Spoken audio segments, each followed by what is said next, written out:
नमस्कार, मैं डॉक्टर दिलीप कुमार, जिला मलेरिया पदाधिकारी सारण बोल रहा हूं और मैं आज आप लोगों से डेंगू फीवर के बारे में कैसे होता है, इसका प्रसार कैसे रोका जाए, इसके क्या लक्षण हैं, इसकी क्या क्या ट्रीटमेंट हो सकती है।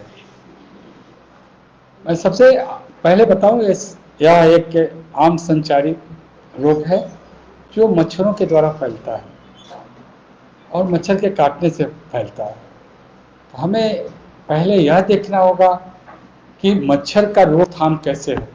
यूजुअली यह बहुत ही ढीठ और साहसी मच्छर है, जिसे एडिज मच्छर कहते हैं। यूजुअली यह सनसेट से 2 घंटा पहले और सनराइज के 2 घंटे बाद दिन में काटने वाला मच्छर होता है। अतः हम इसे साहसी मच्छर भी कर सकते हैं और दिन में भी बचाव करेंगे कि यह हमें ना काटे। यूजुअली ज़्यादातर मच्छर रात में काटते हैं और डेंगू का एडी मच्छर दिन में काटता है। इसके साधारण जो हम फीचर होते हैं, या तेज बुखार अचानक 103 104 बुखार के साथ होता है, हड्डी तोड़ बुखार कहते हैं, पूरे जॉइंट्स में पेन होते हैं, जारा देके होता है, थ्रोट में कंजेशन होते हैं, गले में थोड़ी खराश होगी और बहुत ज़्यादा शरीर में दर्द होता है। बट सबसे ज़्यादा हमको इसमें यह देखना है कि हमें घबराना नहीं है। यह 3 प्रकार का होता है। डेंगू क्लासिकल, जो 4 से 5 दिन तक हुआ करता है, 10 दिन तक जा सकता है। इसमें बुखार साधारण बुखार होता है, वही 103-4। दूसरा डेंगू हेमरेजिक और डेंगू शॉक सिंड्रोम। इसके बारे में बताने से कोई फायदा नहीं है। हम लोग डॉक्टरी लेवल पर आपको क्लासिकल फीवर के बाद अगर शरीर में चकता हो, काला पैखाना होने लगे, गम से खून निकले, हमारे पीएचसी से कंसल्ट करें, हमारे पीएचसी से बात करें, जरूर जाएं और मिलें। हम उसके बाद उस पर उसकी व्यवस्था करते हैं। हमारे हर एक पीएचसी में डेंगू की जांच की व्यवस्था है। हम NS1 किट हर एक पीएचसी में उपलब्ध है। वहाँ अगर उसको हम स्क्रीनिंग करते हैं, वहाँ अगर आपका डेंगू पॉजिटिव आता है, हमारे हर एक पीएचसी में CBC आपका प्लेटलेट काउंट देखने की व्यवस्था है। वहाँ हम देखेंगे कि आप वहाँ साधारण डेंगू बुखार से हैं, तो आप अपने ही स्वतः अपने घर पर बताए गए डॉक्टर चिकित्सक के दवा से आप ठीक हो जाएंगे। ध्यान देने वाली बात यह है कि आप जरूर हमारे सरकारी अस्पताल में जो चिकित्सक भाई हमारे हैं वहाँ पे जाएं और उनके बताए हुए दवा को ही ग्रहित करें। ऐसा ना हो कि हम गांव के किसी दवा की दुकान से या किसी लोकल डॉक्टर से दवा लें और हमको प्रॉब्लम बढ़ जाए। हमारे अस्पताल में इसकी ट्रीटमेंट की पूर्ण व्यवस्था है। हर एक पीएचसी में हमारे 2-2 बेड सुरक्षित है। हर एक हमारे सब डिविजनल हॉस्पिटल में हमारे 5 बेड सुरक्षित हैं और हमारे डिस्ट्रिक्ट हॉस्पिटल में डेंगू फीवर के लिए 10 बेड सुरक्षित हैं। मैं आपको विश्वास दिला सकता हूं कि हम पूर्ण रूपे में तैयार हैं आपकी सेवा करने के लिए। इसके लक्षण क्या होते हैं? ठंड के साथ बुखार आएंगे, मांसपेशियों में सर में दर्द, आंख के पीछे बहुत ज्यादा दर्द, उल्टी का आना, मुंह का स्वाद खराब हो जाना, गले में दर्द और शरीर पे हल्के लाल चकत्ते हो जाएंगे।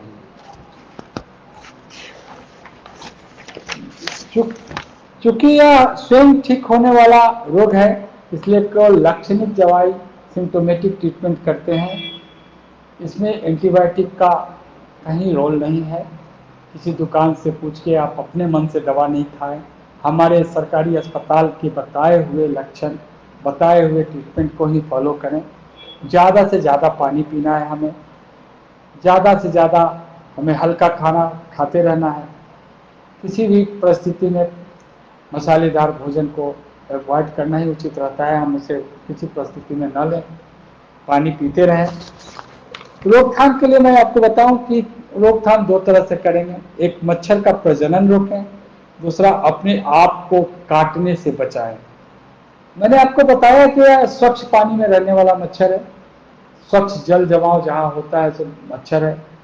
आप देखेंगे कि कूलर के पानी में इसका लर्वा होगा, फ्रिज के नीचे जो ट्रे लगा रहता है जिसमें पानी जमा होता रहता है वहाँ रहता है। छत के ऊपर अगर टूटे हुए बर्तन, टूटे हुए नारियल का कोई टायर, नारियल का छिलका, अब ऐसा कोई भी जगह जहाँ बरसात का पानी जमा हो जाए उसमें इसका larva होता है। हम कोशिश करें कि वैसा ना हो। घर के अगल बगल में अगर कोई गड्ढा है तो उसे मिट्टी डाल के भर दें ताकि बरसात का पानी उसमें नहीं हो। बरसाती घास जो आपके घर के अगल बगल, हमारे घर के अगल बगल में उगाते हैं, उसके बीच में पानी जमा होते हैं, हमें पता भी नहीं चलता है। हमें उसको भी साफ करते रहना है। कम से कम अपने घर के 50 मीटर के रेडियस में सफाई जरूर रखें। यह मच्छर का लाइफ मैक्सिमम 12 से 14 दिन का होता है और 14 दिन अगर अंडा देने के बाद अगर किसी पीड़ित आदमी, एडल्ट मच्छर किसी पीड़ित आदमी को काटता है और फिर किसी वैसे स्वस्थ आदमी को काटता है तो ट्रांसमिट करता है उस वायरस को, पीड़ित आदमी से स्वस्थ आदमी के बीच में ले जाके ट्रांसमिट करता है। तो आप ध्यान दें कि अगर किसी को डेंगू हो गया तो वायरस तो है उसमें, दिल्ली से लेके आया, हरियाणा से लेके आए, जो हमारे यहाँ भी जिले में 56 रोगी हैं, इसके 56 रोगी हैं, जिसमें 7 वैसे लोग हैं जो बाहर से आए हुए हैं। और वह उनको अगर कोई डेंगू मच्छर, एडिस मच्छर काटता है तो वहां से वायरस लेके और उस घर के और हमारे अगल बगल के किसी पड़ोस के स्वस्थ व्यक्ति को फैलाता है। तो यह ध्यान, सबसे जरूरी ध्यान देने की बात है कि वह मच्छर तो ऑलरेडी, जो आदमी व्यक्ति जो ऑलरेडी हमारा डेंगू पॉजिटिव है, मतलब वह वायरस रखे हुए है, तो उसको हमेशा मच्छरदानी में रखें। कम से कम 7 दिन मच्छरदानी में रखें ताकि मच्छर दिन में ना काटे, रात में ना काटे, ट्रांसमिशन रुक जाए। पहला तो हम जल जमाव कर रोकेंगे, दूसरा अपने आप को बचाएंगे। आप खुद देखो मच्छर को कैसे मच्छरदानी लगाएंगे, फुल स्लीव का पूरे बाह का कपड़ा पहनेंगे, मोजा अगर दिन में हम अगर साधारण में पहन पाते हैं तो अपना, हम यह कहते हैं कि पैर से अपने सर तक को ढक के रखें कि मच्छर नहीं काटे। हम अपने घर में हवादार, दिन में हवादार बना के रखें, कैलेंडर को साफ करते रहें, पलंग के नीचे, टेबल के नीचे, टीवी के पीछे, आपके फ्रिज का सबसे कॉमन आज के डेट में आपके फ्रिज के नीचे जो ट्रे लगा रहता है जिसमें हम सब्जी रखते हैं, यूजुअली हर एक अल्टरनेट डे उसे हमको साफ करना चाहिए, क्योंकि वह खुलता बंद होते रहता है। जो आपका फ्रिज के नीचे में एक ट्रे लगा रहता है जिसमें पानी जमा रहता है, उसे तो जरूर 2-3 दिन पर साफ कर दें ताकि वहां अंडा एडिस मच्छर ना दे और हम इसके इसका रोक सके, इसके फैलाव को रोक सके। तीसरा चीज देखें, हम यह देखें कि यूजुअली या शांत जगह में जहाँ पे अंधेरा रहता है, सूरज की रोशनी नहीं जाती है। मैं भी गांव से आता हूँ, मैंने देखा है अपने गांव के घर को, पहले के घर में वेंटिलेशन नहीं थे, कोना में, यूजुअली कोना में बेचारा आराम से पड़ा रहता है। तो वैसे जगहों को सफाई करते रहें, वहाँ पे देखें कि मतलब ऐसे हमारे यहाँ जो जितने भी रिपेलेंट हैं उसको अगर लगावें ताकि मच्छर न सके। मैं एक चीज़ कहना भूल गया इसके प्रजनन में, कि अगर कहीं पानी जमा है और उस पानी में हम कोई भी तेल, जैसे किरासन तेल, मैंने बताया कि 20 की 2 चम्मच किरासन तेल भी डाल देते हैं तो एक ऊपर लेयर लगा देता है और वह लेयर आपको, उसके लार्वा को ऑक्सीजन नहीं लेने देता वातावरण से और लार्वा का डेथ हो जाता है, तो हम फैलाव रोक सकते हैं। तो वैसा कहीं भी जहां आपके घर के अड़ोस पड़ोस में पानी का जमाव हो, पहले तो उसको मिट्टी से ऐसा कोशिश करें कि मिट्टी डाल दें कि वह जमाव ही नहीं हो। अगर वहां जमाव है ही और हम कुछ उसमें मिट्टी नहीं डाल पाते तो उसमें वाइल डालें, जला हुआ मोबिल, किरासन तेल डाल दें ताकि उसका प्रजनन वहां हम रोक सकें। यह बहुत ही ध्यान देने वाली बात है। तीसरा, मेरे विभाग से क्या हो रहा है, हर एक पीएससी को मैंने फॉगिंग मशीन, मैलिथियन का फॉगिंग करने के लिए हमने हर एक पीएससी को आदेशित कर रखा है और ज्यादातर 80% पीएससी, 4 पीएससी को छोड़ के वो 1-2 दिन में ले लेंगे। हर एक पीएससी में मेरे पास फॉगिंग मशीन है अगर किसी को आपको पता चल रहा है कि वहां पे उनको डेंगू हो चुका है, आप मेरे पीसी को खबर करो ताकि मैं वहां पर फॉगिंग करा सकूं, एडल्ट मच्छर को मार सकूं। साथ ही हर एक गांव में, मैंने आज डीएम सर से इस पर भी बात करी है, मैं डीडीसी मैम से भी बात करूंगा इस पर, हर एक गांव में आप अपने स्तर से लार्विसाइडल का छिड़काव कराएं। अगर जैसे मैंने बताया लार्विसाइडल और कुछ नहीं, और मेरे पास टेमीफोर्स है पीएससी में, वो छिड़काव कराएगा। लेकिन आप अपने स्तर से भी किसी भी तेल का छिड़काव कर दोगे, किरासन तेल, जला हुआ मोबिल हर जगह मिल जाएगा। हर मोटरसाइकिल वाले, हर घर में 2-4 घर पे मोटरसाइकिल होते हैं, चाहे गांव में 1-2 मोटरसाइकिल होते हैं, तो उनका जला हुआ तेल का छिड़काव कर दें तो वहां पे मच्छर नहीं जन्मेगा, प्रजनन नहीं होगा। मैं ये चीज और इसमें जोड़ना चाहूंगा, यह जो प्रजनन हम एडिस मच्छर का कर रहे हैं, केवल एडिस मच्छर का नहीं कर रहे हैं। नवंबर के बाद बहुत तरह के मच्छर आते हैं, तो इस तरह के एक बचाव से हर बीमारी को, मलेरिया, फैलेरिया, इस सबको हम कंट्रोल कर लेंगे आपके सहयोग से। सबसे ज्यादा चिंता मुझे जो है, मेरे विभाग को है कि अब मेरा फेस्टिवल सीजन आने वाला है, दशहरा, दिवाली, छठ, लोग बाहर से आएंगे। हम अपने बच्चों को, अपने रिलेटिव को, अपने संबंधी को चाहेंगे कि सुरक्षित आए और सुरक्षित जाएं। तो उसके पहले हम इस लार्विसाइडल का स्प्रे और डेंगू फॉगिंग करा के कम से कम उनको डेंगू से बचा सकते हैं।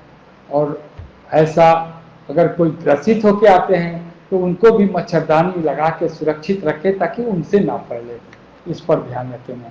मैं भी एक भोजपुरी स्पीकिंग जिला से हूँ। अब हम चाहें कि हम अपना लोकल भाषा में रोवा लोग से 2 लाइन बात करें। बस आप लोगों से सबसे हाथ जोड़ के एगो रिक्वेस्ट रही कि कम से कम एक प्रजनन रोकेला, पानी ना जाने दी, सफाई के ध्यान रखी, हवादार घर रखी, अगर खिड़की बंद बा तो ओकरा के दिन में काम के टाइम में खोल के रखी। घर के छत पर अगर टूटल बर्तन, छठी मैया के टाइम में जो उपयोग कर जाला बर्तन ऊपर छत पर यूजुअली रखल रहा, तो सबके अगर हटा दी, साफ कर दी। घर के अगल बगल में कोई गड्ढा बा तो मैं या तो मट्टी डाल दी, अगर पानी जम गई बा मट्टी नहीं डाल सकत तो मैं तेल के छिड़काव कर दी, ताकि हम एक प्रजनन रोक लें। हम एक मकसद में सफल हो कि हमने के कुछ कही। सदर अस्पताल के बारे में के बताएं, हमरा कने एलिजा टेस्ट हो रहा बा। रोज के रोज हमने के लगभग 50 से 60 एलिजा टेस्ट करतन जे डायग्नोस्टिक बा डेंगू ला। अगर कोई के हमारे अस्पताल से पहुंचाई या वहाँ कुछ अगर पॉजिटिव निकलता तो हमारे अस्पताल के चिकित्सा पदाधिकारी, हमारे MOIC वहाँ से ब्लड कलेक्शन करके हमारे जिला में भेजिए, हम डायग्नोज करें और वह घर पे भी रह के सुरक्षित रहे, ऐसा हम लोग के विश्वास दिला सकते हैं। सामान्य डेंगू में भर्ती होए के कोनो जरूरत ना रहा। अगर कोई के क्वेश्चन रिगार्डिंग होए, अब ट्रीटमेंट इंस्पेक्टर हुआ के हम बता दी, एक ट्रीटमेंट ये बा कि हमें कुछ दवाई नहीं खिले, जब तक डॉक्टर साहब ना बताइए कि हमरा का दवाई लेवे के बाद अपना मन से कोनो दवाई नहीं के लेवे के। एक लाइन एक थम्स रूल हमने कही है मानी। पर अगर बुखार 104 बार, पैरासीटामोल के 650 मिलीग्राम के गोली 3 टाइम रुआ ले सकते हैं। रुआ प्रचुर मात्रा में पानी पिए। हर आशा दीदी, हर आंगनबाड़ी केंद्र पर ORS के सैचेट हमार बा रुआ मिल जाये। रुआ ORS के घोल पी। रुआ नारियल पानी अगर खरीद सकते हैं तो नारियल पानी, गांव में अगर नारियल के पेड़ बा तो नारियल पानी पी। पानी प्रचुर मात्रा में लेते रही, लाइट डाइट ली और वह सुरक्षित रही, लेकर हम कामना करते हैं। धन्यवाद।